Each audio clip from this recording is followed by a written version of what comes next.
What does Billy Napier have to do in order to keep his job as head coach of the Florida Gators?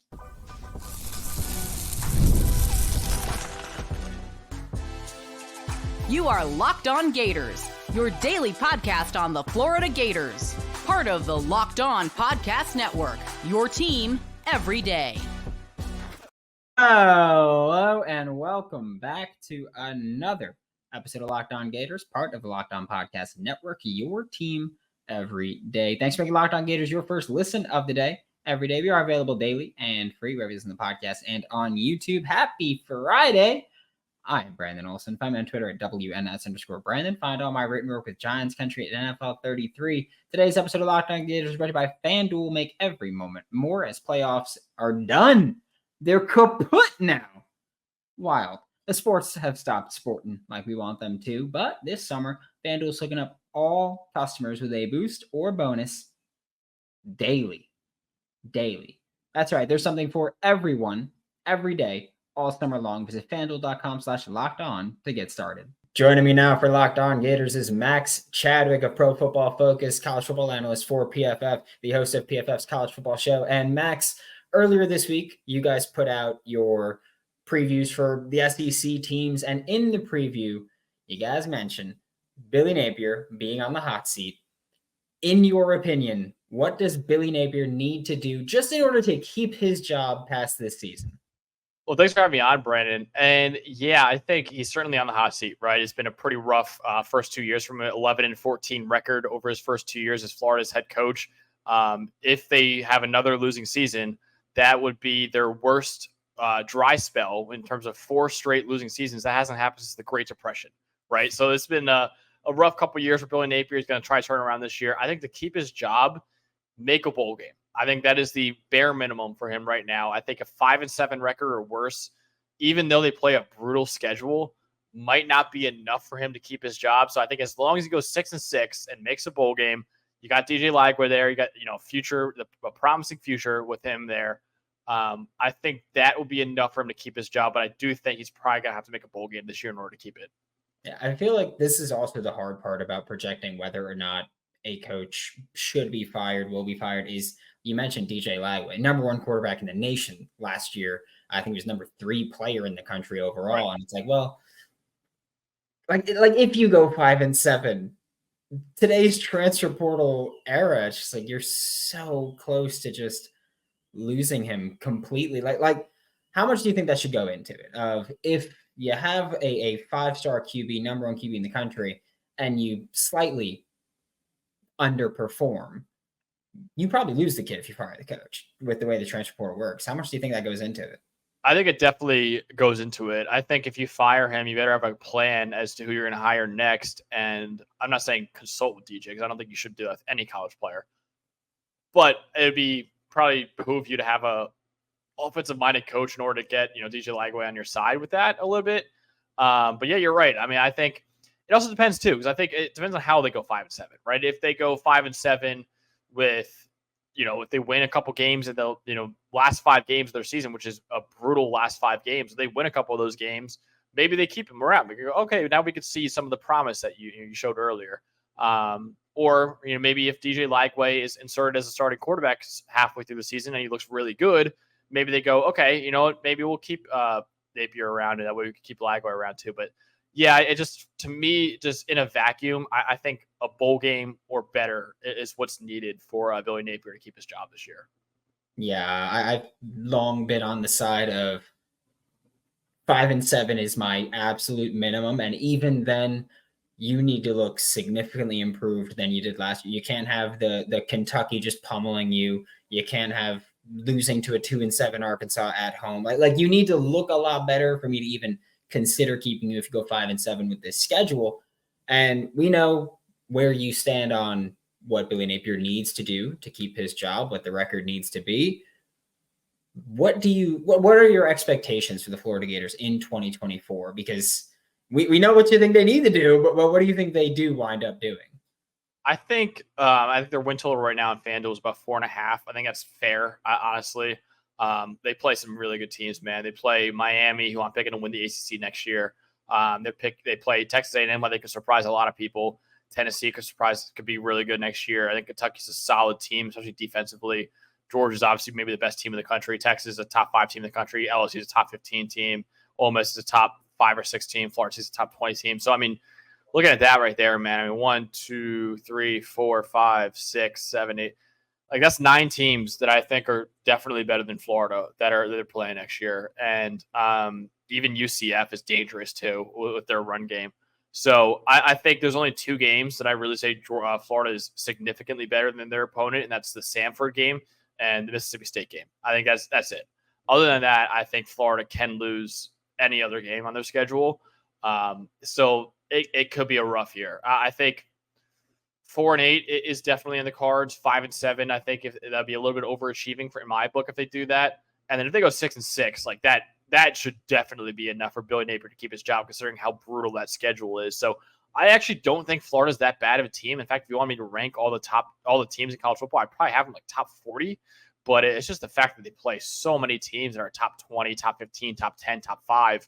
That's why they're going to have a losing record, in my opinion. And I don't think their records will really be indicative of how good of a team Florida actually is, honestly. Yeah, I mean, you got 11 Power 4 opponents. The only non-Power 4 team is Samford. It's just, and when you put together this schedule, UCF was still a group of 5 team. It just things got a little bit rough here, and I think that when you happen to draw some of these teams is also not great. Getting Texas when they're as good as they are right now, considering where they've been in recent years, it's a little bit rough here. But I have to circle back to the Miami. I was going to ask this later, but I have to ask what your thoughts are on just this game heading into the game, because it's also, Cam Ward. I'm a fan of Cam Ward. I think that I'm one of the few Florida Gators fans that acknowledges that he's pretty damn good at what he does. But that first game in the swamp, it's hard for me to just go, yeah, they can gel with what they did in the portal and all their changes. Yeah, I think Miami, like I said, I'm picking them to win the ACC next year. Now, I'm even lower on Cam Ward than you are. I think he's a little bit of a roller coaster right now in a lot of ways, but the rest of the roster, man, and I like him. Don't get me wrong. I think he's a really solid quarterback. I just don't think he's a superstar like some people think he is. But I think the rest of the roster is just ridiculous. I mean, they have a great running back in Damian Martinez, who transferred in from Oregon State. They have a top 10 receiving core in the country, a top 10 offensive line in the country, one of the best defensive lines in college football as well. They're loaded almost everywhere on that team. So, yeah, I think Miami's a really, really good team. And like I said, I'm picking them to win the ACC next year and ultimately make the college football playoff, because if you win the ACC, you make the college football playoff. So, yeah, I think Miami's a really, really good team next year. I think they're going to surprise a lot of people. Yeah, in 2024, if you win the ACC, then you make the college football playoff, but not 2023. Sorry, Florida State, for that one. But I think the Miami conversation is just very interesting to me. And I know that we're supposed to be talking Florida here, but it's just the Miami conversation to me is so interesting, because I feel like Florida and Miami, I don't know if it's that I'm higher on Florida or lower on Miami. I look at them as not as far apart as a lot of other people do, just because I look at the youth and the recruiting classes, and both teams had quite a few lumps last season, and we go, yeah, well, young teams, they're going to do ugly things. I don't think either of the coaches are particularly good in Billy Napier or Mario Cristobal. I don't think either of them are particularly good at the in-game management. We saw Florida lost that Arkansas game because of poor coaching. You burned 2 timeouts in the same drive in the third quarter. Fourth quarter, you could have called a timeout for the game tying or game winning field goal. Didn't, had that stupid penalty, missed the kick afterwards. Miami, of course, could have taken the knee, chose to run the ball, fumbled, lost to Georgia Tech. I don't think that these two teams are that far off, but I feel like you think there's a big gap there, and I'm not saying you are wrong. It's just I feel like there's really not that big of a gap between the two, and I don't know where it is that I'm so different from people.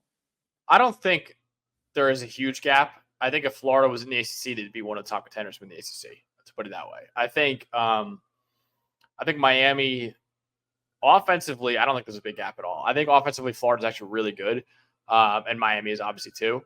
I do think there's a difference when the defensive line for Miami is ridiculous. Like we actually recorded our top 10 defensive line episodes today.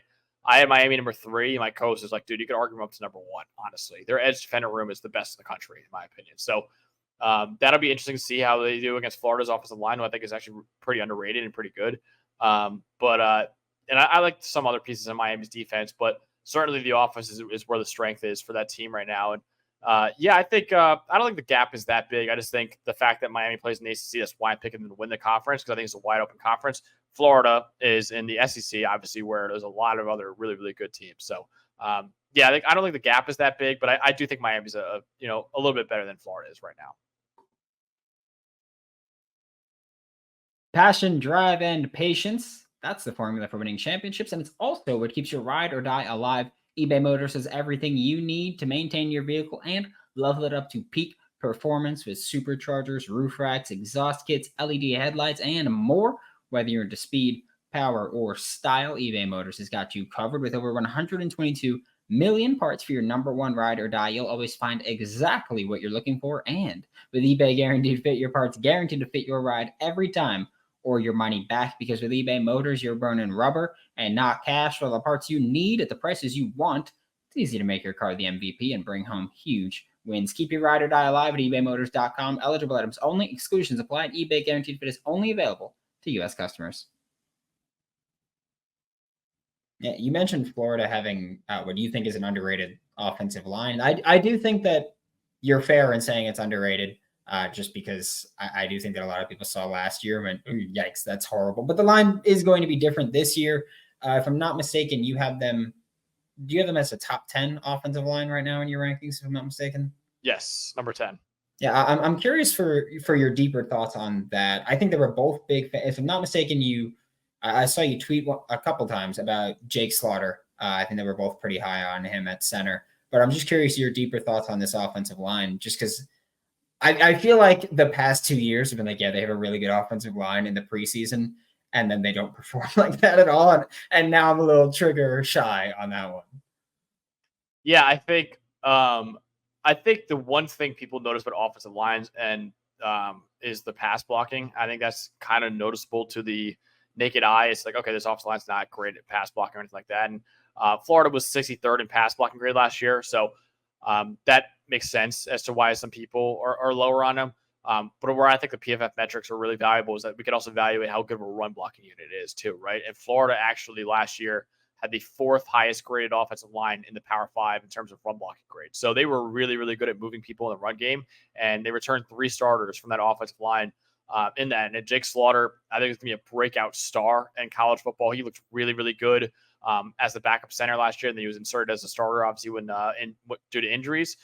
He looked really, really good. I think he's one of the best centers in the country that we have right now. I think he had the 2nd highest grade of any Power 5 center last year, and the only one above him was Jackson Powers Johnson, the Oregon center, who was the best center in college football. So I think Jake Slaughter will be in for a major breakout year. I like Austin Barber at left tackle. I like Damian George at right guard. I think he's a solid player. Brandon Crenshaw Dixon from San Diego State, the transfer at right tackle. He had a 75 grade last year. And then Najee Harris, I thought he had a 77 grade as a backup last year, but he shows some intriguing stuff too. So I like Florida a lot. And I think as a run blocking unit, they're really, really strong. They got to get a little bit better at protecting Graham Mertz, but I think they're going to be able to move some people in the run game and help out Montrell Johnson a lot in that area. Yeah, I know that you're high on the Florida Gators offense in general. Offensive line's a top 10 unit to you. I remember there was that ranking you put out that was teams that have like are all 4 of the top 10 rankings in O-line, QB, running back room, receiving corps. Florida had I think 2, if I'm not mistaken, for in that top 10. One of them being the offensive line. Where do you think that this defense needs to be in order to reach or exceed your expectations? Because last year, buddy, that was just a nightmare. To like 2 corners allowing, I think Jason Marshall on PFF allowed 24 yards per completion, and Jalen Kimber was at like 22.5. Rough stuff, just horrendous there. What do you think this defense needs to do in order for the Florida Gators to reach or exceed your expectations? Like, is it just like, hey, if you're a top 75 defense, then you're probably making a bowl game? Where are we at here? Because I think Florida's offense is good enough to compete with a lot of teams in the SEC next year. The defense, man, was rough. I mean, you mentioned, they were 111th in coverage grade last year in the country, 62nd in pass rushing grade. So that alone, just purely looking at that, that's a problem. Here's the bigger issue. They lost Princely Monmielen, their star edge defender, who I think is a top 10 edge in the country. He's now at Ole Miss. And you lost 2 of your top 3 corners to the transfer portal as well. So you already had a terrible coverage unit. Now you take away 2 of your top 3 corners. You had an average pass rushing unit. Now you take away your superstar pass rusher. I think there's even more uncertainty for this defense next year. Now you bring in Kamani McLean from Colorado, highly rated recruit. Didn't really do much as a freshman. Didn't really look too great as a freshman. But again, he's the number 1 corner coming out of high school a couple years ago. Maybe he can make an immediate impact for them. Jason Marshall is still there. I once was very high on him. He did have a down year, like you said, last year. But I was very high on him at one point. They need some guys to step up, man, and especially on that defensive line too. With Princey Monmielen gone now, so I like Jordan Castile. I think he's a good safety, but other than that, man, he's a really good true freshman for Florida last year. One of many that made an impact. Him and Eugene Wilson were really good, but yeah, I think they need help, man. And the fact that it was already a really bad pass defense last year, and you take away 3 of your top pass defenders, like that to me is pretty scary for Florida next year. How's it feel knowing that the Florida Gators fan base hates you right now? Just because Princely Monmielen is like, you can't give him praise. Just know that. Really? You can't. I disagree. I get praise all the time. They hate me. You just something about it. It's the way that he defends the run. Sometimes takes a couple plays off. People hate him, and he's got Twitter fingers. He does have Twitter fingers. I've seen that before. Yeah. Yeah, and Florida Gators fans hate that. I am with you. I acknowledge that he's a damn good edge defender, but I feel like Florida, like looking at in this same preview, which I'll include the link in this episode that you're watching or listening to now, EPA per play, 113th in the country defensively. Yards allowed per play, 6.5, 125th in the country. Successful play rate allowed, 33.2%, 43rd in the country. Explosive run rate allowed, 129th in the country. And explosive pass rate allowed, 97th in the country. I mean, let's say you get all of these numbers between the 45 and 75 range. And offense stays the same, maybe gets a little bit better. Are we talking about a team that's in the bowl game there, like 6-7 wins there? If you can just, because I feel like the defense, I'm just like, be average. And if you're average defensively last year, you beat Missouri, you beat Florida, like you win a lot more games last season if you were just even if you were below average, but you were just dog crap last year. Yeah, I think, dude, I mean, I think there's even a chance to make a bowl game just based off this offense alone, right? I think if this offense really does click, like I think it has a potential to, they could just make a bowl game off that, even if the defense remains terrible. But yeah, if the defense improves at all, which I'm not very optimistic it will, considering the losses they had. In fact, they didn't really bring in too much to make up for that. I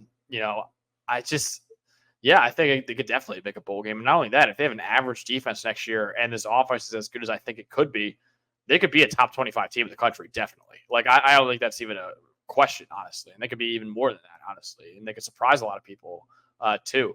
It's just the defense. And it's just, can they even creep up to below average, right? Even that, like below average is what you're looking for out of this defense right now, because right now it is not looking too hot. And based off last year's numbers, it was not very good at all. It was, in fact, like you said, one of the 20 worst defenses in the country last year. So you're looking to just not be abysmal again, right? You're just looking for not even average. I think even below average you would take at this point. So that's probably what Gators fans are looking for right now, because I do think the offense is good enough to carry this team to 7-8 wins if the defense is around that below average range. But if it remains terrible, then it's going to be really hard to win when you're playing shootouts every single week.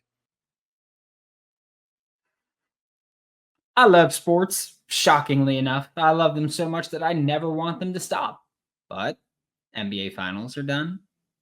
NHL Stanley Cup playoffs done. We get fewer games now.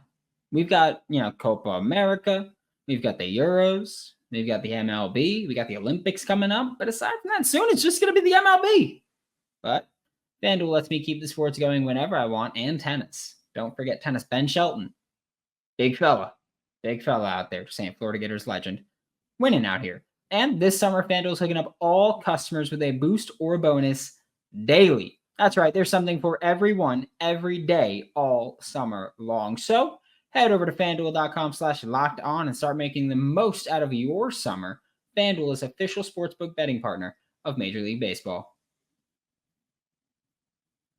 Yeah, I think that you and I are at an odd point here where I think that you're higher on the offense than I am, and I'm higher on the defense than you are for the Florida Gators. Because, yeah, defensively, you lost Princely Umanmielen. I don't think you can replace him completely. I think that his pass rush win rate with you guys was, for the overwhelming majority of the season, I stopped tracking it late in the year, but for the overwhelming majority of the season, he had one of the highest pass rush win rates in the country on PFF, and true passing sets too. And when you set just like even the 20% of whatever snaps played, like he was far and away number one in the Power 4 or Power 5 last year. So I think that you can't really replace him individually. I think as a unit you can try to, but you're relying on a lot of players stepping up. You're relying on Tyreek Sapp developing, Cam Jackson becoming a pass rusher, Caleb Banks becoming more consistent, Joey Slackman from Penn actually contributing here, Justice Boone, TJ Searcy, whoever else is going to be starting at the edge. Then you rely on a lot there.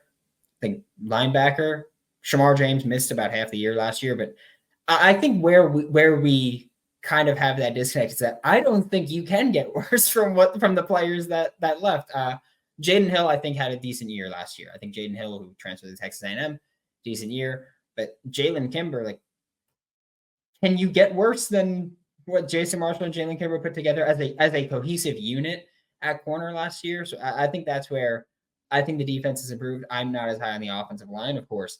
I think one area where we probably do agree, or at least I hope we agree. I think a lot of people underrate this, but Florida has the returning quarterback, Graham Mertz, year 2 out of the transfer portal. I'm curious for your expectations of the offense. How much of that is Graham Mertz coming back? Because we've seen it in last year alone.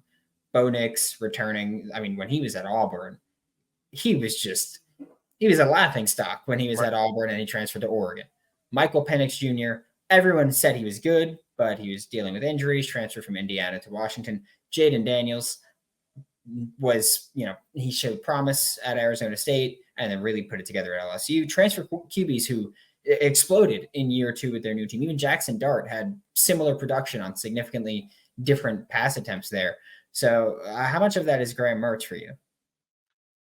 It's a good amount. I think he's a guy that is not going to lose you any games. He's not going to, I don't think he'd be like the main reason you're going to win either. I think he's a very conservative quarterback, plays well within structure. I think, again, I think he's a solid option. Like, I think a good comparison is like a college version of Kirk Cousins in a lot of ways, where it's like, are you going to win because of Kirk? Probably not. Are you going to lose because of Kirk? No.